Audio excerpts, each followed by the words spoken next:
9 উইকেটে বরিশালের দাপটে জয়। এদিন টস জিতে প্রথমে ব্যাটের আমন্ত্রণ জানায় ঢাকা ক্যাপিটালসকে বরিশালের ক্যাপ্টেন তামিম ইকবাল খান। ঢাকা ক্যাপিটালসের হয়ে ওপেনিংয়ে ব্যাট করতে আসেন লিটন কুমার দাস আর তানজিদ হাসান। 8 বলে 10 রান করে ফিরে যান লিটন কুমার দাস। এরপরেও তানজিদ তামিমও ইনিংস লম্বা করতে পারেনি। 14 বল থেকে তিনিও 7 রান করে সাজঘরে ফিরেন। মিডল অর্ডারের সুযোগ পেলেও সাব্বির রহমান সুযোগ কাজে লাগাতে পারেনি। 9 বল থেকে মাত্র 7 রানে 1 বাউন্ডারিতে ফিরে যান। মোসাদ্দেক হোসেনও এদিন 2 অঙ্কের ঘর পার করতে পারেনি। 6 বল থেকে 2 রান করেন। 15 ওভার 3 বল খেলে নিজেদের সব কয়েকটি উইকেট হারিয়ে ঢাকার স্কোরবোর্ডে সংগ্রহ দাঁড় করে 73 রান। 74 রানের জবাবে ব্যাট করতে এসে ফরচুন বরিশাল 9 উইকেটের দুর্দান্ত জয় পায়।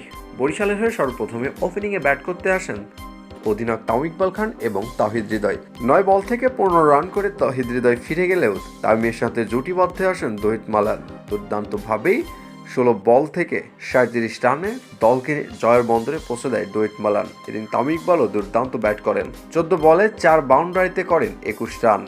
ঢাকার বিপক্ষে এই জয়ে বরিশাল চলে যায় পয়েন্ট টেবিলের শীর্ষস্থানে। প্লে অফ নিশ্চিত করেছে বরিশাল অনেক আগেই। আসরের শুরু থেকে পয়েন্ট তালিকার 2 নম্বরের থেকে পারফরমেন্স করে যাচ্ছিলেন ফরচুন বরিশাল, কিন্তু ঢাকার বিপক্ষে এই জয়ে বরিশাল চলে যায় পয়েন্ট তালিকার 1 নম্বরে। 11 ম্যাচ শেষে 3 জয়ে 6 পয়েন্ট নিয়ে ঢাকার অবস্থান 6 নম্বর।